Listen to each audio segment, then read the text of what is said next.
26 años al lado de Álvaro Uribe e inicié pegando afiches, haciendo acompañamiento de lo que hacemos todos los jóvenes prácticamente, que termina siendo un comité de aplausos. Andrés Guerra es senador de la República y es precandidato del Centro Democrático.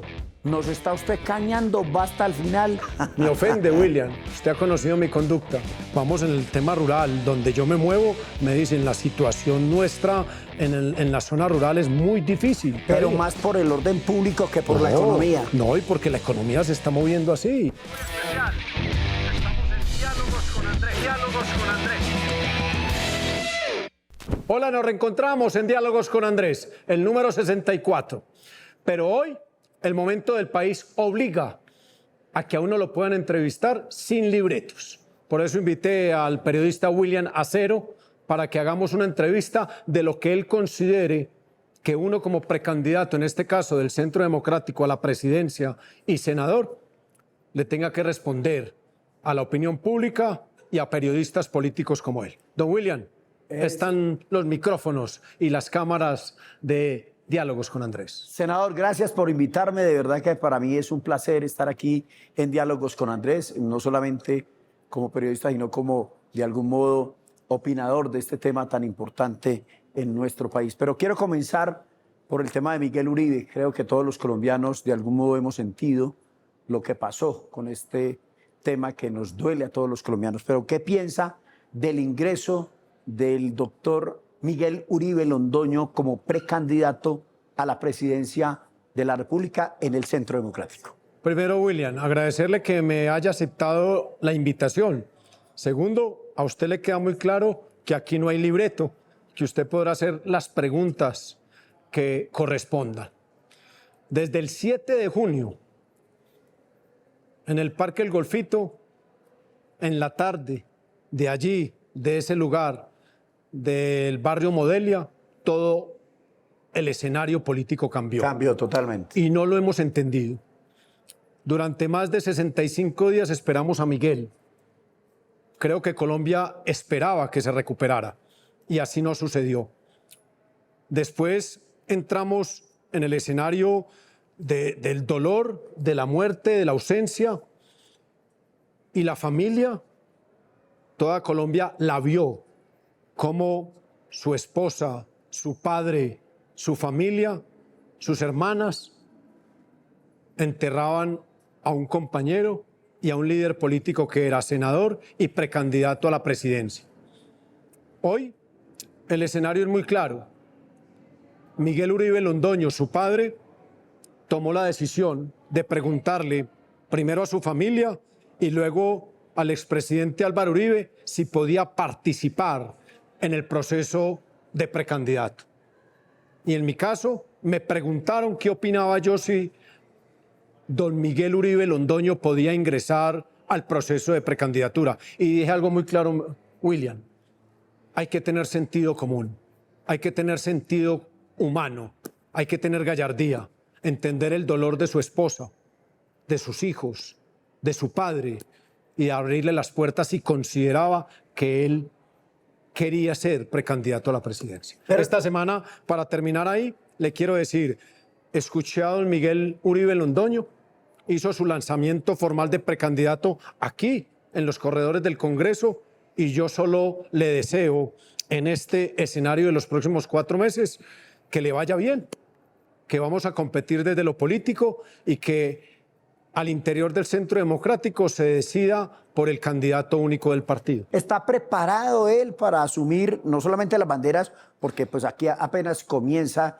la competencia de la presidencia de la República en el Centro Democrático? ¿Está preparado suficientemente para asumir este rol? Es un hombre adulto, es un hombre que ha sido en lo privado exitoso, un hombre que en algún momento pasó por un Consejo de Bogotá, pasó por un Senado de la República. Creo que es un hombre que, voy a utilizar una palabra correctamente, un hombre ambicioso en la vida, en tanto en lo público como en lo privado. Y si ellos decidieron al interior de su familia representar en esta precandidatura el nombre de Miguel, es porque tiene la condición necesaria para hacerlo. Yo creo que don Miguel está en un momento de madurez política para afrontar esa precandidatura presidencial. El mecanismo se ha reclamado pues, por parte de muchos sectores, desde su mismo partido. ¿Cuál va a ser el mecanismo para que se llegue a un solo candidato a la presidencia de la República? Está muy claro.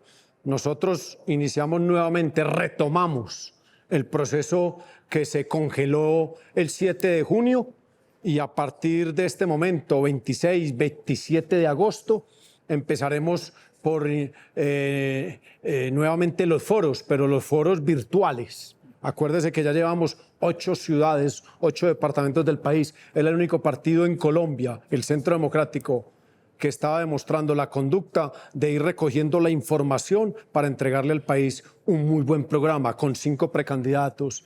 La ausencia de Miguel y ahora la presidencia de su padre nos pone otra vez en el escenario de los 5 precandidatos y esperamos que de acá a final del año haya un solo candidato para que vaya a un proceso de coalición y en marzo se haga una consulta interna de los que consideran que ideológicamente estamos cercanos para derrotar al gobierno de Gustavo Petro. En nuestro caso tenemos una tarea, una enorme tarea, y es unidad igual victoria y que este partido Centro Democrático tenga un solo candidato en el mes de diciembre. Son más de 74, 75 precandidatos a la presidencia de la República y yo en mis más de 30 años cubriendo política y 34 en el Congreso de la República, nunca había visto esta baraja, pero muchos lo tildan ya de locura, porque es que uno no entiende cómo tenemos 74 personas para la aspiración a la presidencia de la República. Primero, se lo he dicho mucho a usted, este es el fenómeno Rodolfo Hernández. En el 2022, un hombre con recursos y aplicando bien las redes sociales saca casi más de 11 millones de votos. Entonces, mucha gente considera que si Rodolfo Hernández, casi a sus 80 años, lo pudo hacer, cualquier persona en Colombia lo puede hacer. Ellos también lo... Segundo, es el escenario de lo que indica un gobierno como el de Gustavo Petro. Muchos quieren aportar y poder tener la posibilidad y la oportunidad de tener la presidencia de la República. Ahí hay 2 fenómenos. Y el tercero, para mí, no nos pueden vincular en esos 70 y pico de candidatos. Nosotros no somos candidatos. Nosotros somos precandidatos del único partido en Colombia organizado, que mostró la vocación desde el primer día de la presidencia de Petro de ser oposición. El único partido en Colombia que presentó 5 precandidatos hace más de un año. El único partido en Colombia que recorre el país con su jefe natural, que él es el expresidente Álvaro Uribe. Cuando usted tiene toda esa conducta, entiende que el Centro Democrático sí tiene la vocación de presentarle una propuesta seria a Colombia en el 2026. Nosotros tenemos una tarea. Y la tarea es poder tener un candidato único a final de este año. Claro, pero uno se pone a pensar algo que me parece sumamente importante para los televidentes, doctor Andrés Guerra, y es como un mecanismo para que de algún modo se pueda hacer un sedazo, por llamarlo de algún modo, para que los televidentes nos entiendan y de verdad lleguen los 8 o 10 candidatos más importantes para la presidencia de la República. Esta es una evaluación para ese país democrático que se planteó en la Constitución del 91, cuando se hablaba que esta era una democracia ya participativa. Y ya íbamos en 36 partidos y se empezó a cerrar el núcleo en el Consejo Nacional Electoral y ya el año pasado y pasamos a un poco menos de partidos. Pero entonces empezaron a aparecer las tendencias hace una década de independencia, de firmas, y muchos se maquillan en el escenario de ser autónomos, independientes y por firmas. Y muy pocos quedamos con la consolidación de mantener partidos en el escenario donde se debe dar esa batalla democrática que son los partidos políticos. Entonces usted hoy no ve el Partido Liberal definido con candidatos. No tienen candidatos, usted ni el no Partido de la U, Partido Conservador, ni Cambio Radical, ninguno. Por eso. Entonces el único partido en Colombia que muestra la conducta de opositor y decirle a Colombia tenemos 5 precandidatos, va a haber unidad igual victoria, pero el proceso nos lleva allá. Es muy importante aclarar eso. En diciembre o en enero tendremos candidato único y de ahí para allá ese candidato tendrá que tener la solvencia para invitar otros sectores políticos afines a derrotar a Gustavo Petro, a ir a una consulta en marzo y tenemos un candidato único de marzo al mes de abril, mayo y de la primera vuelta presidencial. Yo quiero pasar a un tema que me parece sumamente importante porque pues, es el país de todos los colombianos. Más de 50 millones de colombianos pues, dependemos del tema de la administración de este país.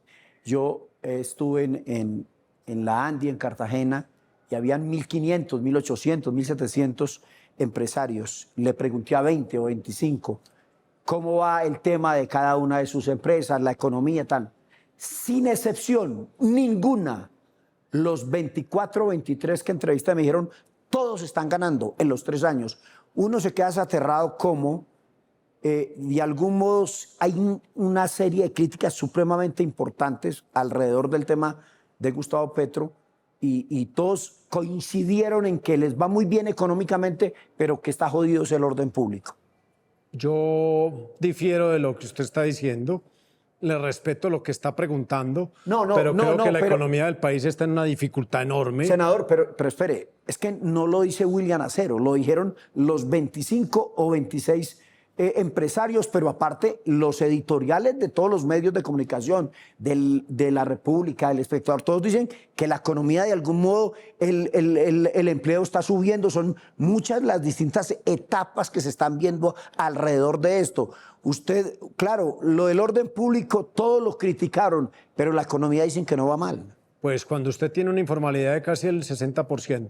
Pero eso existía, ha existido, senador. Sí, pero cuando usted hace reformas que no invitan a atacar esto, cuando usted ve una economía emergente que cubre casi el 60% del territorio, cuando usted ve el lavado de activos en todos los sectores económicos del país, usted dice, algo está pasando. Claro, nos sostenemos sobre una economía que ha tenido muchas dificultades. Yo le pregunto a empresarios, usted me dice que usted le está preguntando a un empresario. No, le pregunté a 24, 25. Yo le pregunto a otros y otros dicen, hombre, vamos en el tema rural, donde yo me muevo, me dicen, la situación nuestra en la zona rural es muy difícil. Antes nos pagaban a 15 o 20 días los proveedores, ahora nos están pagando a 45 y 60 días. Pero más por el orden público que por la economía. No, y porque la economía se está moviendo así. Entonces usted, el litro de leche lo estaban pagando, el proveedor lo estaba pagando a 15 o 20 días. Y cuando un país está pagando a 45 o 60 días ese mismo litro de leche, usted está en un problema de crisis en lo rural. Lo mismo está pasando con la venta del ganado en pie, que se lo están pagando usted a 45 y 60 días. Cuando a usted le pasa eso, hay una economía que está sufriendo. Está frenada. Puede estar la economía, no sé, no tengo esa información, pero la economía de la ruralidad en el país está sufriendo. Ahora, el tema de la cosecha del arroz, estamos llenos de arroz, los arroceros acaban de llegar a un acuerdo con el gobierno de Gustavo Petro, pero ese gobierno que tanto habló de la ruralidad, de la defensa de ese proceso, hoy sufre. Los cafeteros han salido adelante a pesar de que Gustavo Petro insistió en tomarse la Federación Nacional de Cafeteros y que lo salva, se le aparece ahí una virgen a Gustavo Petro con la posibilidad de que hoy prácticamente esté en 2.600.000 pesos la carga de café, que es de 125 kilos, y escenarios como el café, escenarios como las remesas. Le digo una cosa, William, si el café baja de precio y las remesas bajan en el país, la economía de Colombia se resiente mucho y no nos deberíamos soportar sobre eso. Nos deberíamos soportar sobre proyectos reales de infraestructura. No los hay. ¿Qué se está moviendo hoy? Hidroituango, el aeropuerto de Tolú-Sucre y dígame otra obra importante en el país. No la hay. Pero yo quiero volver al tema de la economía, que me parece lo del arroz y lo del maíz puede ser por los libres tratados que tenemos con el mundo entero. Y eso lo hicieron otros gobiernos, por ejemplo. Yo no creo. Yo creo que el tema es que nos hemos enseñado a sembrar cuando hay posibilidad de crecimiento. En este caso, el país se deja llevar mucho por el valor y el precio de los productos y no hemos tenido una planificación a largo plazo de cómo debemos sembrar el país. Entonces usted encuentra una mojana que tiene una fortaleza enorme porque pasa el río Cauca y deja toda su sedimentación, y podríamos construir un escenario de 1.200.000 hectáreas de buen arroz, de buen maíz y de épocas de producción. Eso no lo planea el país.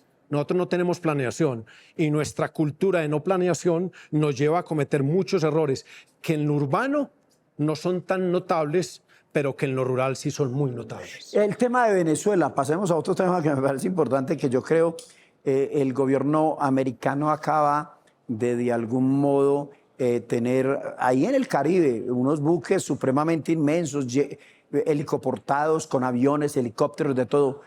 ¿Cree que llegó el final de Maduro? ¿Qué piensa de eso? Y casi que le ha dicho Marco Rubio al mundo que esto ya va a terminar. Está pasado el gobierno del señor Nicolás Maduro. Yo me quedo es con el silencio del gobierno de Gustavo Petro desde las elecciones del año pasado, en el mes de julio 27, y la solvencia también de un hombre como Gustavo Petro para hablar de otros temas. Pero cuando se le pidió que hablara sobre qué opinaba de las votaciones en Venezuela, prefirió callar. Entonces, cuando uno ve esa correlación ideológica y de amistad entre Nicolás Maduro y Gustavo Petro, uno dice, ¿hacia dónde vamos?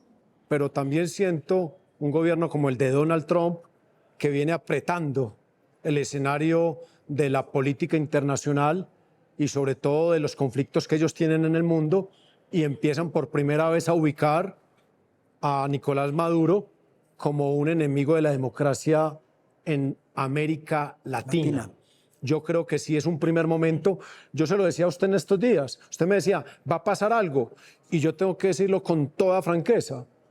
A nosotros no nos ha correspondido como generación que Estados Unidos llegue y haga... tome decisiones como esas. Entonces, yo todavía pues tengo la esperanza que lo hagan, pero también tengo la duda que lo hagan. Porque ¿para qué vamos a decirlo con lenguaje... A medias. Estados Unidos también ha sido y ha tenido un componente de manejar las relaciones en América Latina de esa manera. Entonces, a uno le impresiona, y lo digo con claridad, por ejemplo, Chevron. Chevron es el que prácticamente Venezuela tiene un petróleo grueso, necesita refinerías. Y quien le dio la mano los últimos 5 años a Venezuela para que sacaran el petróleo de Venezuela y lo llevaran a las operaciones en el Golfo de México para mejorar el petróleo de Venezuela fue los Estados Unidos. Entonces uno dice, la conducta de Estados Unidos hay veces es cercana, hay veces es lejana, y ojalá Trump tome la decisión correcta. Pero volvamos a Colombia. ¿Usted sí cree que hoy el mayor problema, el mayor problema, podríamos señalarlo así, que tiene Colombia es el tema de orden público? El tema del orden público, la paz total de... No, eso fracasó. Gustavo Petro es un fracaso total. Tenemos 11 polvorines. Nuestra economía, el 60% se mueve en la ilegalidad en el país, en lo urbano y en lo rural, y tenemos un problema de orden público porque hoy hay una metástasis del conflicto en un control territorial, que lo resumo y que estoy pidiendo un debate en la plenaria del Senado sobre los poderes mafiosos locales, que tanto tituló Gustavo Petro en el 2004. Cuando era senador representante de la Cámara. Perdón. Y ahí empezó él a tener una visión, un micrófono abierto en el país.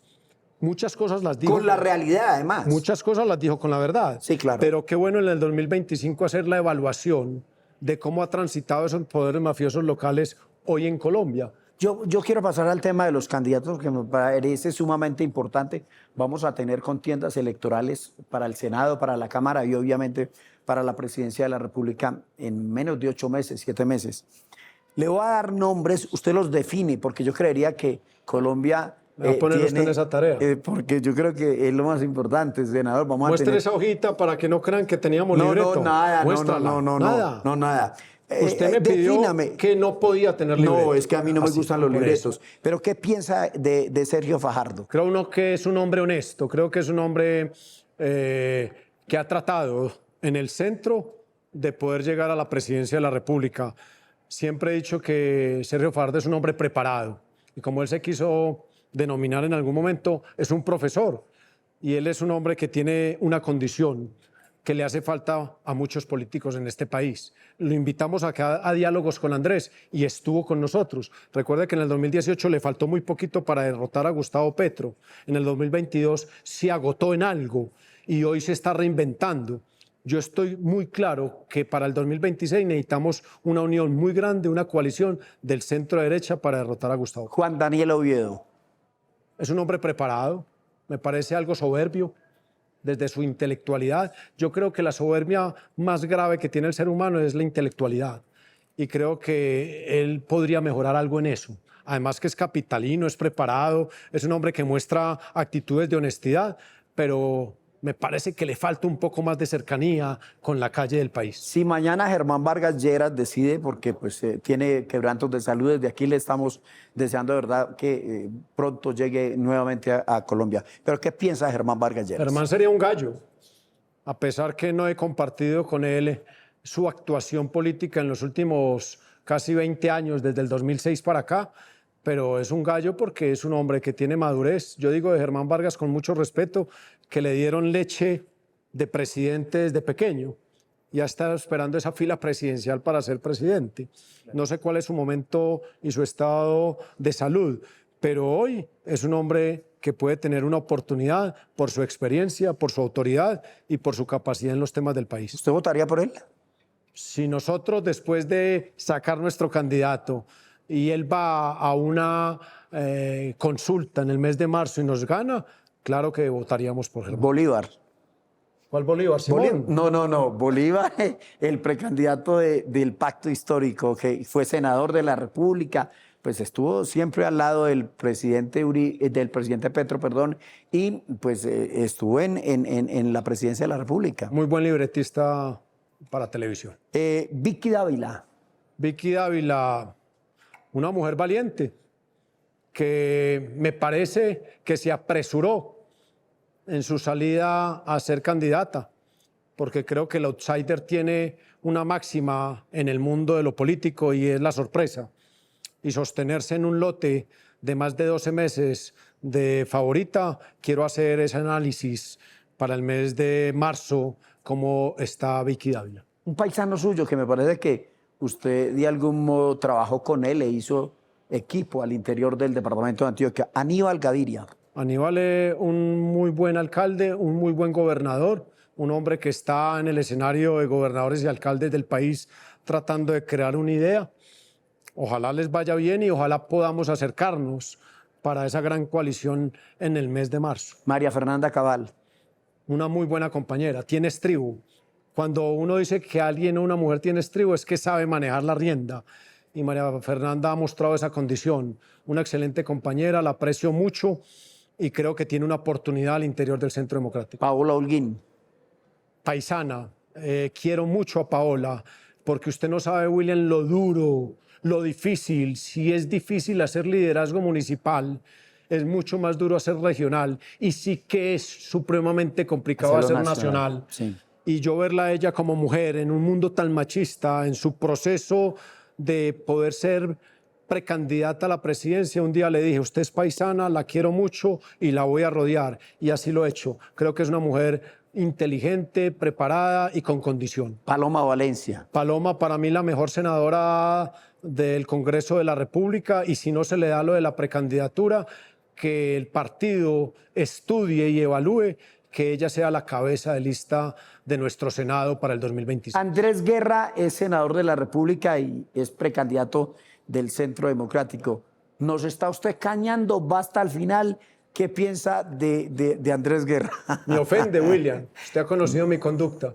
Primero que todo, yo soy un hombre noble, un hombre Se lo reconozco, además. que sí. tengo sentido común, que me ha tocado muy duro para poder llegar al Senado, que perdí 2 veces la gobernación de Antioquia, 2015 y 2019, pero que me mantuve y que en el momento más difícil del partido, en el 2022, cuando muchos no querían bailar con el partido, yo me presenté y dije, denme el número que me toque en el sorteo, me tocó el 69. ¿Usted ha practicado el 69 o no? No. Ah, bueno, ese es un senador con posición.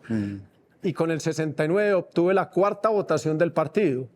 y he mostrado acá conducta, disciplina, trabajo, dedicación. He hecho debates en la plenaria del Senado, he hecho debates en la comisión. Creo que he tenido una conducta de presencia permanente en el Congreso. Puntual. He hecho diálogos con Andrés, más de 64 programas. Una cosa es decirlo, otra cosa es usted cada hágase 8 aquí. días conseguir al personaje, sentarse aquí, esta parte técnica, tenernos confianza. Entonces yo no he tenido conducta nunca de retirarme de procesos. El fútbol, 8 años en Nacional, maratones de 42 kilómetros, más de 24 corridas. Yo nunca he sabido qué es retirarme antes de pasar la meta. He estado sin solio desde el kilómetro 16. Me han tocado casi 28 kilómetros sin solio y he llegado a meta. Hoy, Andrés, tienes esa conducta. Yo voy a llegar a meta. Y le voy a decir al partido, aquí me presenté, lo hice con enorme orgullo con este sombrero de una región que se llama Antioquia. Llevar este sombrero en Antioquia es muy cómodo, pero no es nada fácil llevarlo en la capital y recorrer los caminos de la oposición ante una izquierda tan agresiva hay veces. Durísimo. Entonces, usted llevar este sombrero le dicen paraco, le dicen uribito, le dicen que no tiene personalidad, que usted es bruto. O sea, todas esas cosas le forman a uno el carácter y hoy estoy muy preparado para hacer lo que me toque hacer en la vida. Finalmente, porque nos toca que irnos, el tiempo en televisión es oro. Álvaro Uribe Vélez, defínalo, no solamente porque yo creo que usted lleva muchos años, su padre era liberal y usted tomó la decisión no solamente de retar ese tema, sino de apartarse de las banderas del Partido Liberal y termina en el Centro Democrático. Mire, yo en política llevo 26 años con Álvaro Uribe y tenía el camino más sencillo y era estar al lado de mi padre, liberal, ortodoxo, de mi hermano mayor, liberal, Gamonal, ortodoxo. grande. Y desde hace 26 años llegué a pegar afiches y a hacer lo que muchos hacemos los jóvenes en los partidos, y es al comité de aplausos. Y así lo hice mucho tiempo, pero había una vocación, y esa vocación me ha mostrado la oportunidad que me ha dado a mí Álvaro Uribe. Yo lo digo con mucho respeto, pero el dueño del aviso, y lo digo con respeto, es el de Gafitas.